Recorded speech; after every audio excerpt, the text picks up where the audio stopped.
Studies and history show that the majority of the bloc's citizens neither understand nor care about the European parliamentary vote.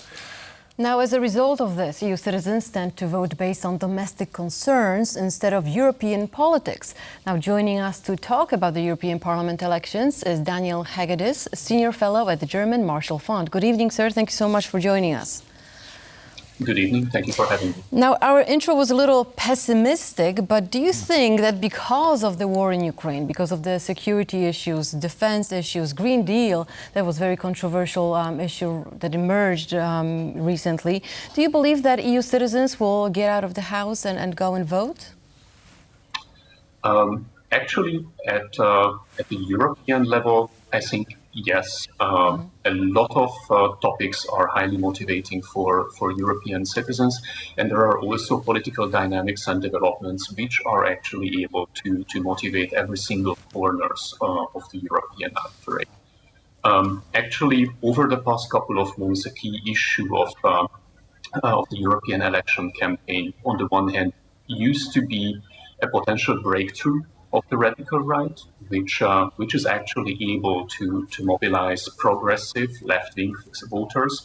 And because it comes hand in hand with the strengthening of populist radical right parties also at the national level, even though the European Parliament elections are second-year elections, this creates a very concrete and specific linkage with the domestic agenda. And there is also clear that there is a lot of protest attitudes which gathered actually over the past 5 years in the right-wing spectrum of the European political field. When it comes to the social cost of the Green Deal, when it comes to alleged lack of representation of the European citizens at the EU level, we know that there are a lot of protest topics which resonate and echo among right-wing voters, and I think they see these EU elections as the absolute ideal opportunity to give them to give their demons a voice and actually to try to change the European Union and European politics from within. We see some polls indicate that about 70% of eligible European voters will come out to the vote. But if we look here in Central and Eastern Europe, in Poland, for example, if we get 50% to come out and vote, that'll be considered very good. What do you think is the reason for such a divide? Do you think it's more of an East-West divide, or is it whether, I don't know, something like, as you mentioned, that some citizens may feel, I don't know, discouraged from voting because they don't feel like it really impacts them? We know that actually one of the most pro-European societies are in Central and Eastern Europe. If we take a look on Eurobarometer surveys, Poland, Romania, Hungary always used to rank among the top 5 when it comes to popular support of the European integration. On the other hand, it's also clear that we see a significantly lower level of electoral participation.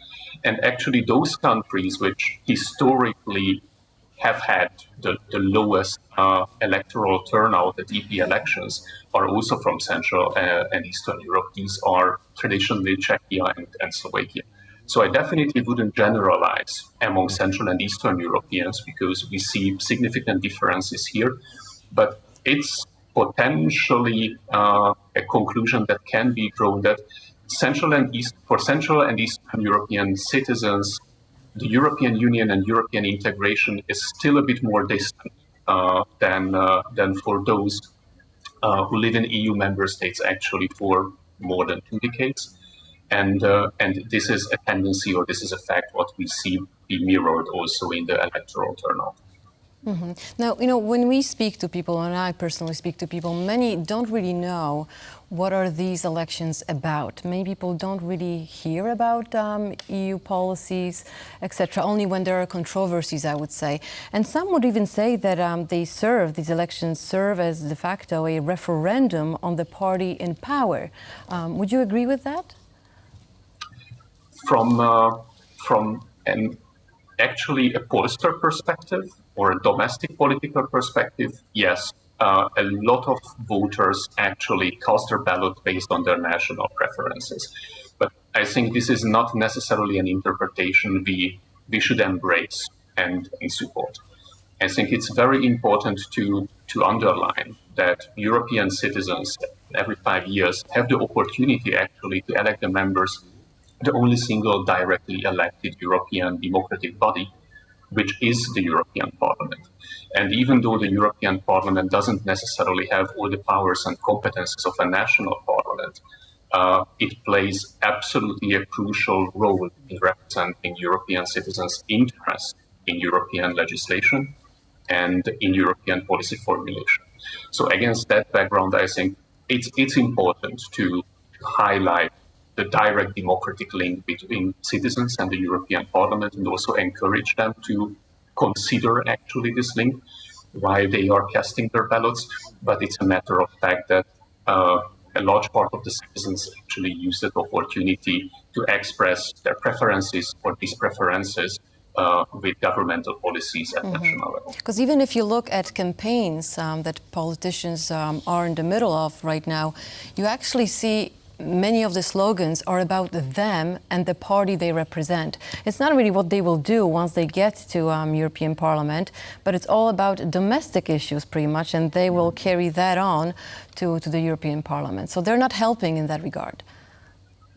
That's true, but in that regard, I would play the advocate of the devil, because we see also this trend in national elections that actually electoral programs are becoming less and less detailed, and parties try to mobilize their voters and electorate actually around very basic slogans. I have the citizenship of a country which doesn't have had a proper electoral manifesto from its governing party over the past 14 years. I'm Hungarian, which also shows that in that regard, I think there is not a big difference between party positions and the detailed level of their messages between national and European parliamentary elections. How about the projection of some of these more far-right parties? They're expected to gain some momentum in these elections. Well, according to polls, and to the best of our knowledge, we don't know exactly how that's going to play out. But are they doing a better job of getting the message out, maybe sowing doubt amongst people that may be perhaps disenfranchised to some extent of the European structure? And are they being more successful in getting out the vote? And is that why we're expecting more far-right parties to gain momentum in these elections?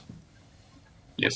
I think if we are talking about a radical right breakthrough, it's much more about the perception than about the sheer numbers. So in the new European Parliament with 720 seats, based on polling data, the two European radical right political groups, so the European Conservatives and Reformists, ECR, where also the former Polish governing party Law and Justice belongs, and the Identity and Democracy group will actually get together 20 seats more than 5 years ago.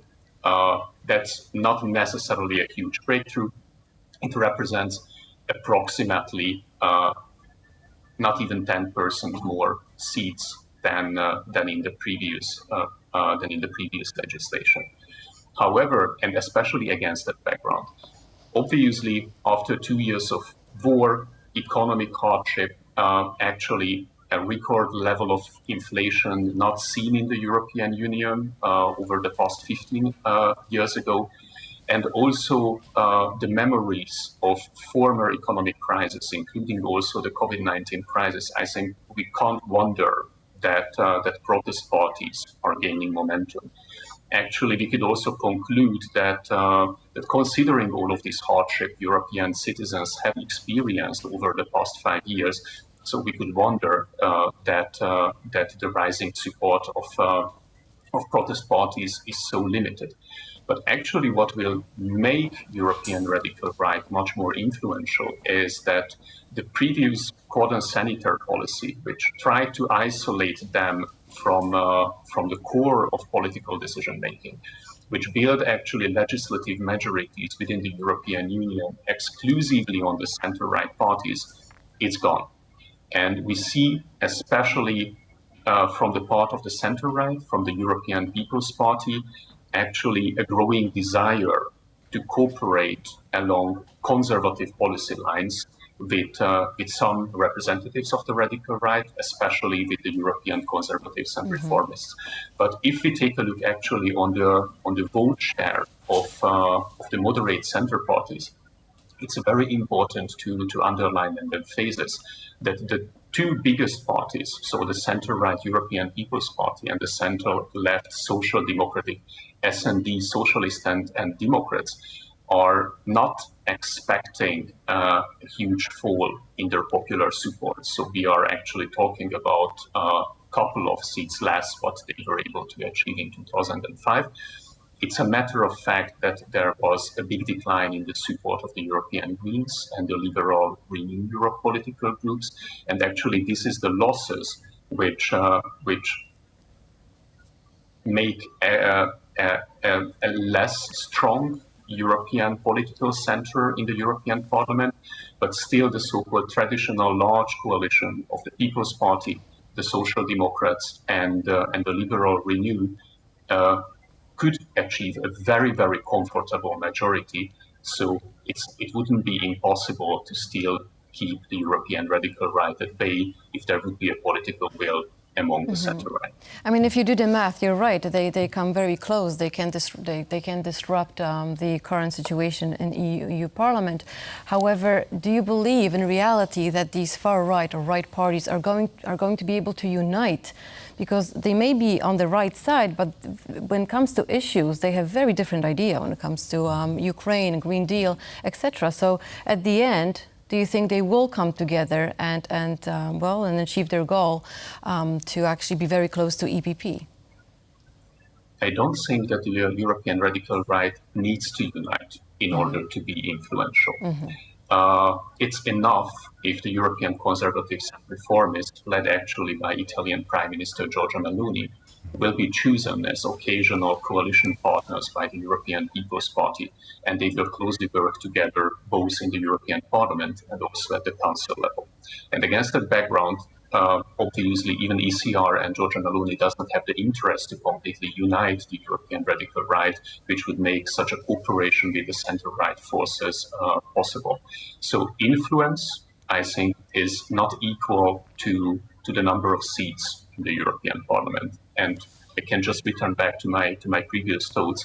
I think the cooperation with the center-right is what will make actually the radical right, at least the European conservatives and reformist political group of the radical right, very influential in the next couple of years at the European political stage. Very interesting. Indeed. Well, sir, Daniel Hegedüs, Senior Fellow at the German Marshall Fund, thank you very much for sharing your thoughts on the European parliamentary elections. We really appreciate it. Thank you.